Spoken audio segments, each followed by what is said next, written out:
Merci, Monsieur le Président, Monsieur le Ministre, Monsieur le rapporteur.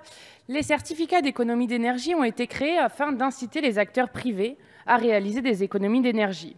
Ils sont attribués aux particuliers, entreprises, collectivités qui réalisent des travaux d'économie d'énergie et sont rachetés par les fournisseurs d'énergie appelés les obligés. Ce mécanisme, qui constitue l'un des instruments de la politique de maîtrise de la demande énergétique, est donc un marché comparable à celui du marché carbone. L'inefficacité chronique de ce marché, liée à la spéculation, a déjà été prouvée. Les certificats d'économie d'énergie courent-ils le même risque? La question mérite d'être posée. Nous partageons la critique selon laquelle ce dispositif échappe largement au contrôle parlementaire, car à aucun moment le Parlement n'est amené à se prononcer sur le volume des obligations d'économie d'énergie à réaliser. Les débats sur la programmation pluriannuelle de l'énergie occultent d'ailleurs considérablement la question de réduction de la consommation, la plus importante des économies d'énergie. Pire, l'accord européen du 26 juin a également affaibli la directive qui impose aux fournisseurs d'énergie de faire des économies d'énergie à leurs clients finaux à hauteur de 1,5% des volumes d'énergie vendus annuellement. Pour la période 2020-2030, le nouveau texte prévoit de maintenir cette obligation seulement jusqu'en 2025, puis de la réduire à 1% de 2026 à 2030, sauf si la Commission européenne juge en 2024 que l'Union risque de manquer ses objectifs. On ne peut qu'ironiser devant ce manque d'ambition. Tout cela n'est pas à la hauteur des enjeux posés par notre époque. Mais plus globalement, c'est la logique que nous ne cesserons jamais de critiquer et de vouloir inverser. Selon les chiffres de la Direction générale de l'énergie et du climat, les certificats d'économie d'énergie auraient contribué à financer les travaux d'économie d'énergie à hauteur de 24 milliards d'euros. Un arrêté prévoit par ailleurs, depuis le 1er avril 2018, de soutenir les ménages en situation de précarité énergétique qui veulent changer une vieille chaudière au fioul ou isoler leur logement. Mais cette disposition est une goutte d'eau dans l'océan de subventions aux énergies fossiles. Les pays européens dépensent plus de 112 milliards d'euros par an pour subventionner la production et la consommation de pétrole, de gaz ou de charbon, notamment via des avantages fiscaux pour le diesel et la non-taxation du kérosène aérien, que nous avons dénoncé plusieurs fois, alors que tout le monde sait qu'il faudrait laisser 80% des ressources fossiles sous terre pour avoir une chance de rester en deçà des 2 degrés.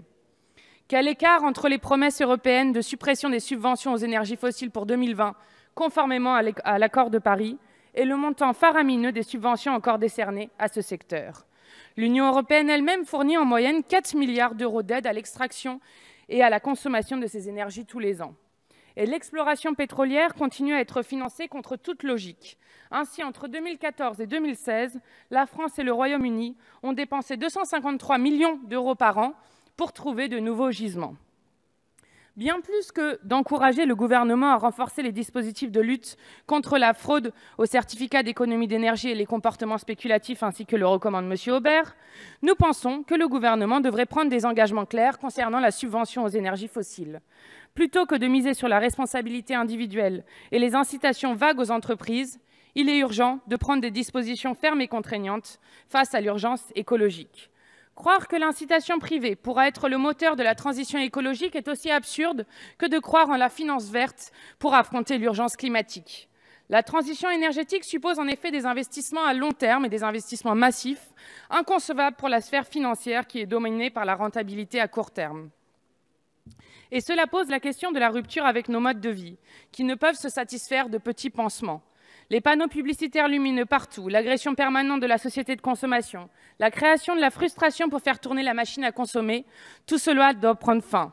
Il faut mieux produire et moins consommer, mais tout aussi important, moins produire et moins consommer.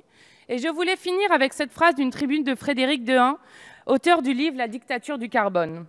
Les petits gestes ne servent à rien, si ce n'est à confirmer l'individu dans sa position de clé de voûte du système économique. Ami, tu dois consommer vert en suivant les étiquettes vertes, et parce qu'on t'a culpabilisé, tu vas aussi sauver la planète en réduisant ton budget carbone.